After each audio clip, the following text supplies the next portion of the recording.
Hi guys, we're at the BMC and Leyland show today down in Gaydon Warwickshire, and it's an amazing array of different cars. We've got Maestros, Montegos, Metros, anything you can think of that BL made, or Rover or Austin, they all seem to be here at this museum today. So we're going to have a look around all the different cars, have a chat with some of the owners, find out why they picked the cars, find out how they're running, and hopefully you're going to enjoy this day as much as we do all the way through your home computer screen. Now let's start with the Metros because I'm horribly biased. Now I know you're probably saying, what is that silver bar on the front of the car? Well, you tell me. I think it might be a tail rail. This is actually my car. This is Jill, and if you want to know how she sounds and runs, I've done an earlier video on her.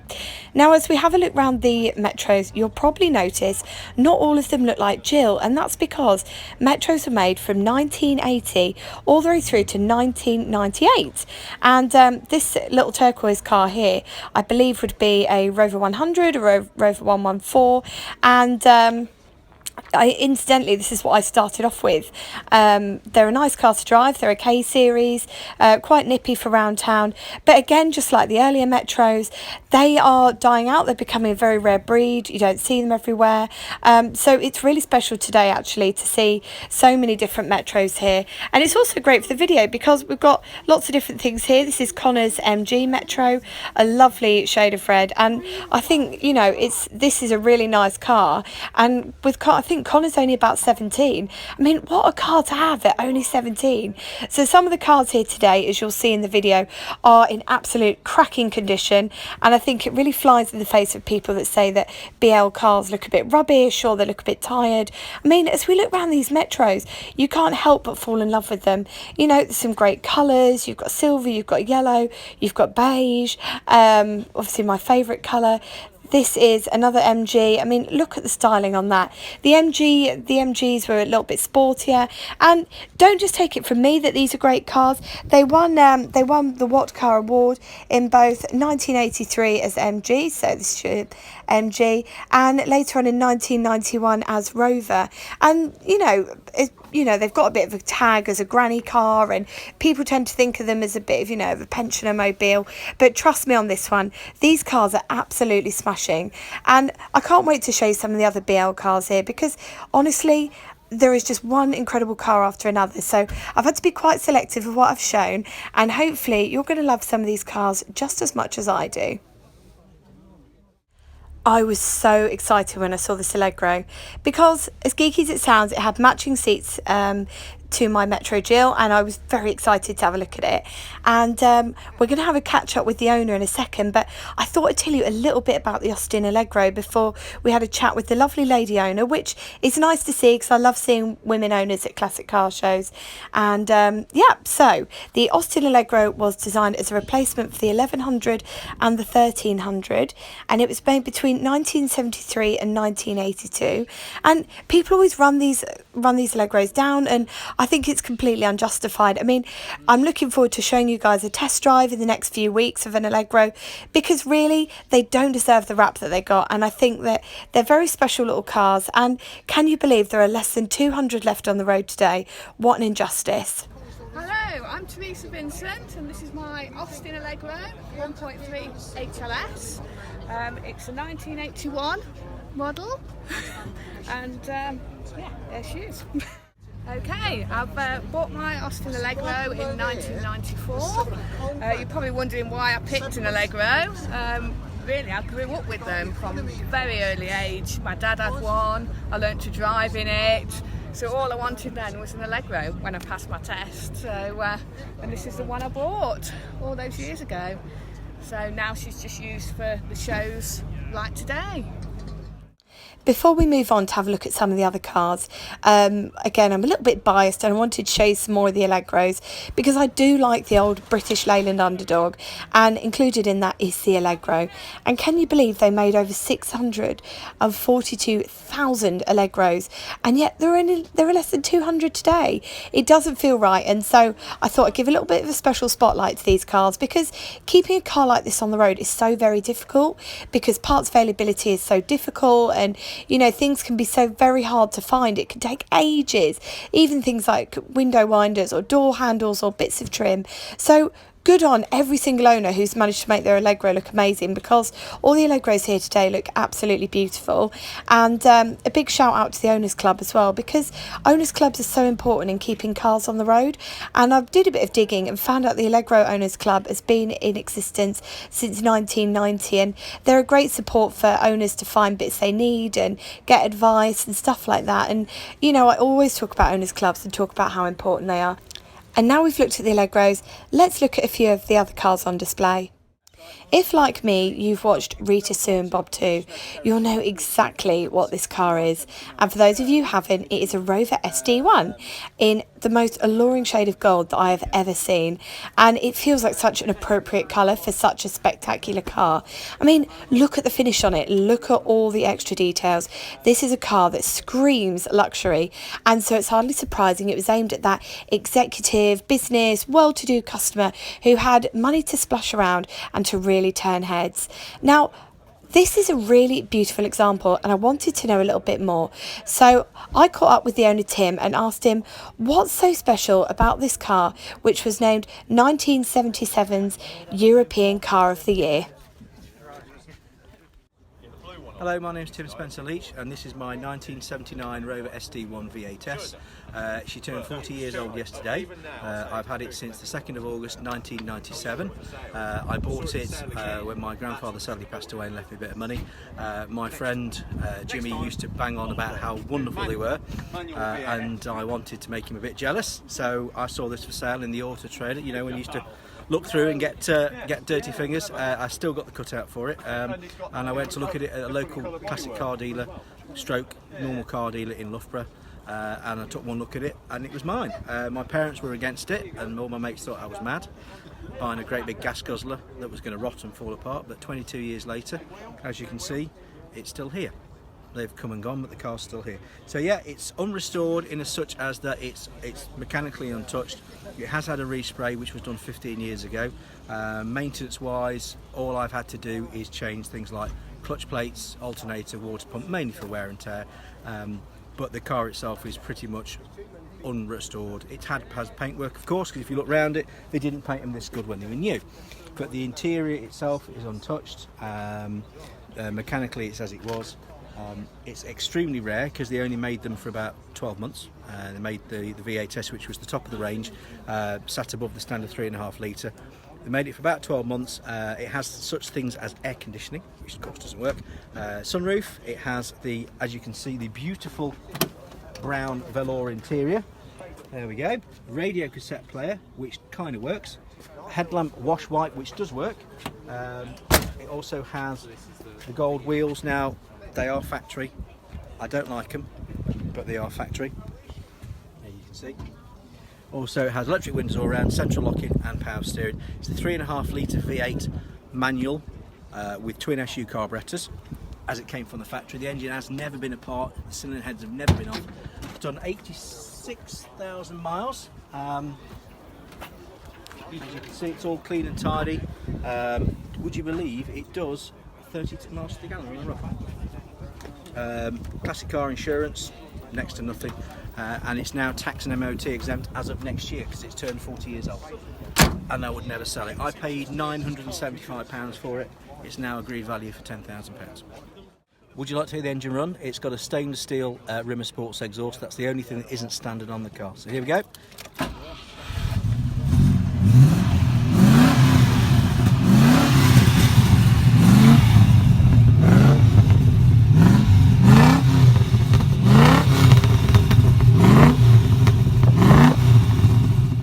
One of my favourite things about the classic car community is that everyone just seems to look out for each other and help everybody along the way and make things a little bit easier, and this was a great demonstration of that in action, because the owner of the Metro in question, his radiator went, and not only did other people at the show help him locate one, weirdly on the auto jumper in front of the car, but they helped him fit it as well. I mean, what a great community we're in, that people are doing stuff like that, and I'm pleased to report that the owner got back on the road and got home safely.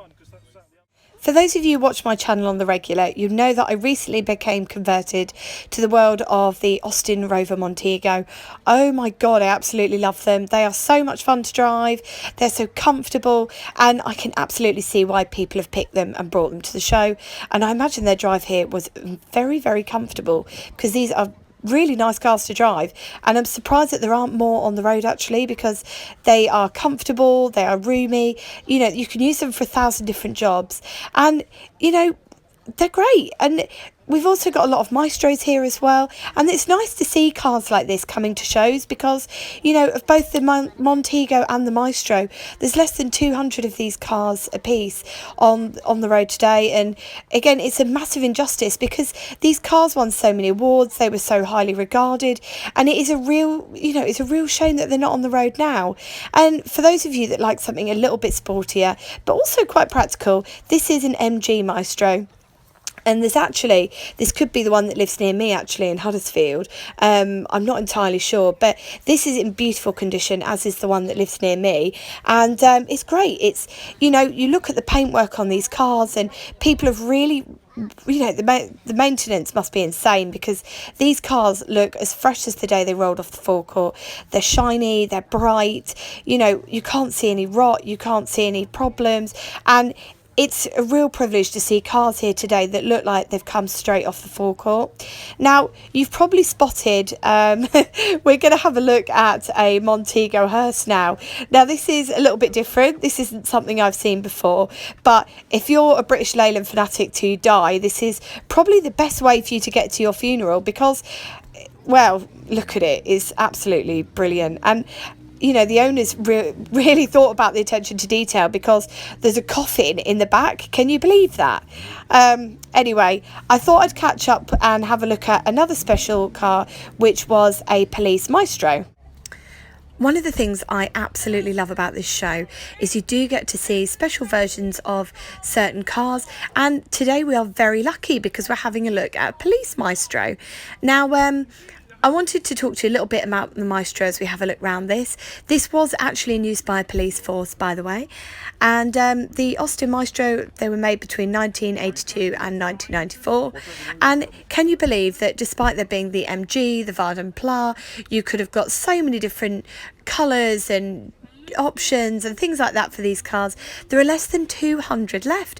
So not only are we lucky enough to see an array of Maestros today, we're also lucky enough to see a very special Maestro, and I couldn't help but show you guys this because I think it's such a cool car. Now, these were designed to replace the Allegro and the Maxi, and for those of you that like a little bit of trivia, they were built at Cowley in the old Morris factory, and they were designed to rival things like the Cavalier and the Sierra. And I thought we'd catch up with the owner of a Maestro, Dan, and ask him what he thinks. Hello there, I'm Dan from South Wales, and this is my 1989 G-Reg Austin Maestro L 1.6 with optional power steering. So the reason why I picked an Austin Maestro is because when I was younger, my family have always been into Austin Rover cars. They've had Minis and Metros, and in a way it's kind of inspired me to get one. So as soon as it came up for sale, I thought, you know what, I must have this car, and I've had this car about 3 years now. So I had the odd little issue here and there with rust, as you probably know, but nothing that's, you know, can't be sorted. So here we go. So I'm only 25 years old, and this is my first classic car. In my opinion, the best reason you should get a classic car is because you can stand out from the crowd, you can have something different. So you're not driving something like a Corsa or a Fiesta, nothing wrong with those cars, but you know, you can drive something different, your friends will think you're cool. The only thing you have to remember is these are old school cars. So the best thing about it really, to be honest, if something goes wrong, it's bound to be something very, very simple indeed. Now, you'll all have to forgive me because there's limited information I can give you on this vehicle. However, I wasn't going to miss my chance to show you something a bit different, and this is a Velorex 16350. Now, the owner wasn't English, so our conversation was quite limited, but I've done a little bit of digging online to tell you a little bit more about this car and show you around it as well, because it's quite cool actually. Now, some of the facts for you. They were manufactured by a manufacturing cooperative in Czechoslovakia, and it is a three-wheeler, so you'll be able to see that as we look round. And you've got your engine in the back here. Now, one of the interesting things about this is it's from the 60s. I've never seen one before, and I do know that they've got an owners club. And a little bit of trivia for you, it does have a Skoda speedometer. It's only on reflection when I've got home that I've actually realised this video is quite Metro heavy, but hey, one of my favourite cars, and it is so nice to see so many here today and be able to feature them. And this particular Rover 100, or Rover Metro, as some people would know them as, belongs to my friend Ed, and this is actually his first car. I mean, how lucky is he? Look how nice it is for a first car. And that is one of the beauties of going for something like this, is that you can get a much better example by going for something that's a little bit older, that's maybe not as desirable as something like a Mini. And it's a beautiful car, and for those of you that like a little bit of tech on it, it's running a K-Series 1.1 engine, and these were made between 1994 and 1998, and just like my Metro Jill, they're on hydrogas. Now I thought I'd ask the owner Ed a few questions. Guys, this is a little bit different. I thought I'd introduce you to Ed. Ed, say hi. Hi. So Ed was the person who actually got me into YouTube and said, give it a go, see how you get on. And as you probably already know, I'm loving it and having a great time. So I said to Ed, next time I see you, let's catch up. We'll have a chat about your Metro for the channel, because not only are Metros one of the most superior cars on the road today, they're also a very fun little drive, and I wanted to catch up with Ed. So I'm going to ask Ed a few questions and we can find out a little bit more about him and a little bit more about his Metro. I'm Ed, I'm 19, and I bought a Metro mainly because Minis are too expensive, and me on my budget at 17 years old can never afford a Mini, or at least a half decent one like this Metro. And they're not actually that different from a Mini. I mean, this has a K-Series engine, so it's in fact maybe a little bit better than a Mini, but it's just as much fun.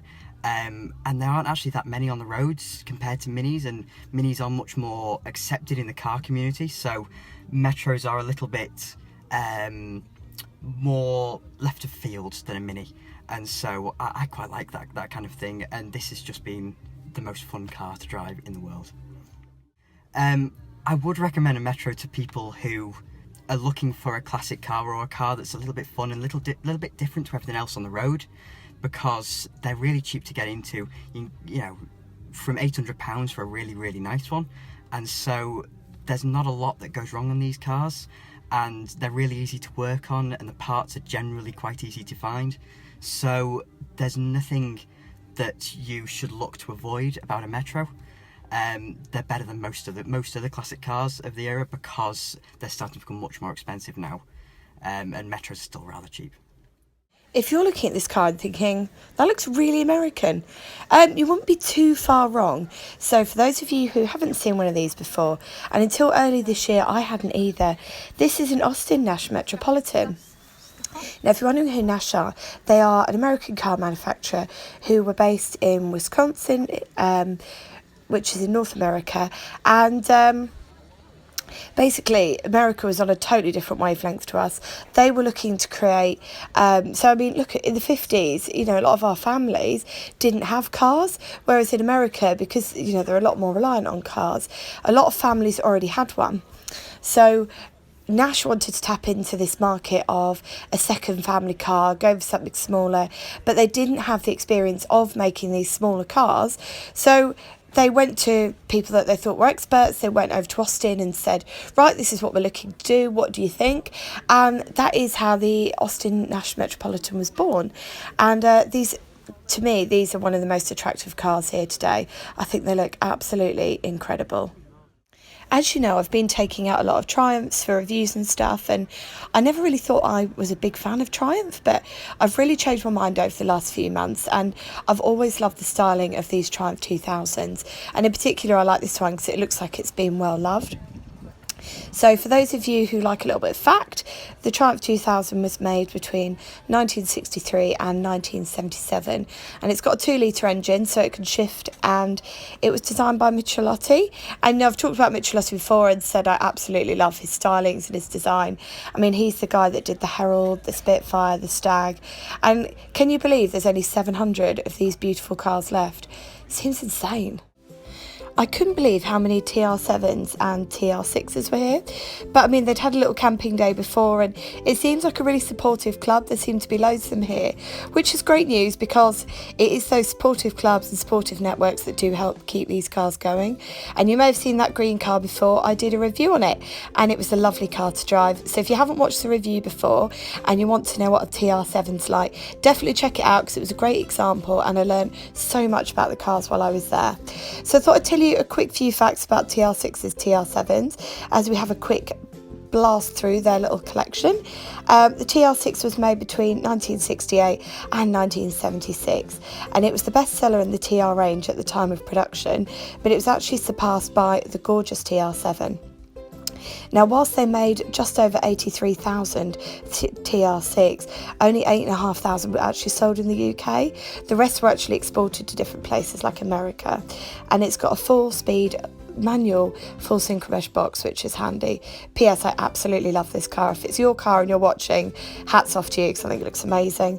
And a little bit about the TR7 as well there. So the TR7 was made between 1974 and 1981, and it was designed by one of my favourite designers, Harris Mann, who also designed the Maestro and the Allegro. So let's go and have a look at some of the other cars. If you said to me, Steph, you can have any car you want, I'd probably pick the Austin Maxi. I really want one. And in fact, to let you all into a little secret, when I was shopping for Jill, I had a list of a few cars that I would have gone for, and on that list was pretty much Marina, Maxi or Metro, and it was whichever one turned up first was the one I was going to get. To kind of run on a daily basis, because for me, who cares about it being practical, who cares about parts availability, just enjoy them. I would have definitely picked the Austin Maxi if Jill hadn't turned up, because these are such special cars, and they are definitely one of my favourite BMC Leyland cars. And to give you a little bit of trivia, a little bit of facts about them, these cars were between 1969 and 1981, and it was the only one in the range that had a hatchback, which meant that the Allegro didn't get a hatchback because they wanted that as the thing for the Maxi, which is what a lot of people do discredit the Allegro for, by saying it's not got a hatchback, and it should, because hatchbacks were becoming more popular at the time. It was also the first British hatchback to have 5-speed transmission, so again it ticks that practical box there. And it's probably no surprise that I like these cars, because they were designed by Sir Alekis Agonis, who in my opinion is the best car designer of all time, and there is no competition in my eyes. And he designed cars that everybody has heard of. He designed the Morris Minor, the Mini, ADO 16, ADO 17, and of course the Maxi as well. I mean, what a back catalogue to have against you. And these cars really do show that Isagonis was involved. They're very practical. In my opinion, they're very stylish. They look very well put together as well. And you could have had a 1.5 or a 1.8 engine on these. And these were the last cars manufactured under the British Motor Corporation umbrella. So a quick bit of history there. So British Motor Corporation became part of British Leyland with all the other marks. So these were the last cars to come under BMC. Now, if you think you've seen this car before and you're a big fan of the Beatles, it might be because John Lennon actually crashed one. So him and Yoko and the kids went to Scotland, and he had a Mini at the time, and he said, "Oh, the Mini's not big enough. I need to get something else." And he took the record labels Maxi and smashed it up. And hello to Martin Chamberlain there, who is one of the biggest Maxi fans, not only in England, probably in the world. And I would have liked to have spoken to Martin actually, but he has not been around all day. So Martin, if you're watching this, let's do a review soon, because I love all your cars. Now, one of the good things about cars is they do need an owners club, and the Maxi owners club does have one, and it even has a spares department and a magazine. With so many amazing cars here, it's been really difficult to choose what to show you guys. And one of the people that I had to feature was the Landcrab Owners Club, because I see them at pretty much every show I go to. They always have a good turnout of cars, and it seems like a really supportive club. So I thought, right, I'm going to make sure I put them in, because I guess for a lot of people that you know, think of British cars, they might think of minis and stuff, which are really easy to see. So I wanted to show you, along with things like the Maxi today and the Metros as well, especially for people abroad that maybe didn't receive the Metro. I wanted to show you stuff that wasn't necessarily your, you know, your mainstream British cars that you see all the time, like your Minis and your Morris Minors. And so this led me over quite neatly to the Landcrab Owners Club. So if you're wondering what a Landcrab is, it's kind of an umbrella name for several BMC cars, which included the Austin Morris 1800 and 2200, the Wolseley 1885 and 6, and basically they all kind of fall under that Landcrab umbrella. And the Owners Club, because I did a bit of digging, because as I said, they're always at every show I go to and they seem to be hugely supportive of members. I did a little bit of digging on their page, and I found out some really interesting stuff. So again, just like your Maxi, like your Morris Minor, like your Mini, this was designed by Isagonis, and allegedly, and maybe the Owners Club are pulling our legs, this was Isagonis's favourite design. And the main export markets on these were Canada and Australia. And actually, when they went to Australia, they road tested them to see what they were like and see how they handled, because Australian roads, and trust me, as somebody who has driven in Australia, are very different to ours. And so they made, I think, 40 changes to the car, and allegedly it does make them better. So they made 40 changes to make them more suitable for Australian roads. Because if you think about Australia, we've got very different roads. They've got things like the outbacks, they've got, you know, huge expanses of land to cover off at the same time. So I mean, stuff like that is really interesting, and I do like talking about owners clubs because I think that they are very important to the future of the cars that we drive. And one of the most interesting things I found when I was looking through the Landcrab Owners Club page is that they are a worldwide club, so wherever you are in the world you can join the club. And one of the most interesting things that they do, and that I think we should definitely start making a big thing of in the Metro Owners Club, is not only do they source parts that they think will be useful for members, they also arrange for the manufacture of new spares and parts as well. So I mean, how fantastic is that? It's a club that aren't just thinking about the here and now, they're thinking about the future too. And another little bit of trivia I found out by digging through their website is that this was sold as the Morris Montego in Denmark, and it was Europe's car of the year 1965. So yeah, top marks, great club. Guys, I've had the best day at the BMC and Leyland show. I've seen so many cars, and do you know what's really nice actually is I've met quite a few of you guys too. So hi if we spoke on the day, and sorry if we didn't get to speak on the day, because I know a couple of people have said that I was filming and they didn't get a chance to catch up. So I am sorry, and hopefully we can catch each other at a future show. But anyway, I'm rambling on as I always do. I really hope you've enjoyed this video as much as I enjoyed attending the show. I would go as far to say that it is actually one of my favourite days of the year so far. And it wasn't just the weather and the amazing cars, it was everyone I met, it was the atmosphere, it was just everything. It was just 10 out of 10, absolutely brilliant. And a big thank you to the Metro Owners Club who got me in. I really enjoyed displaying Jill, and I love their ongoing support as well. It's an awesome club. Anyway, if you've enjoyed this video, don't forget to hit like, and of course if you're a big fan of classic cars like I am, don't forget to hit subscribe, because new classic car videos go up every Wednesday and every Sunday, from the everyday through to the utterly bizarre, and there's some brilliant cars coming up soon. So until next time, take care and drive safely.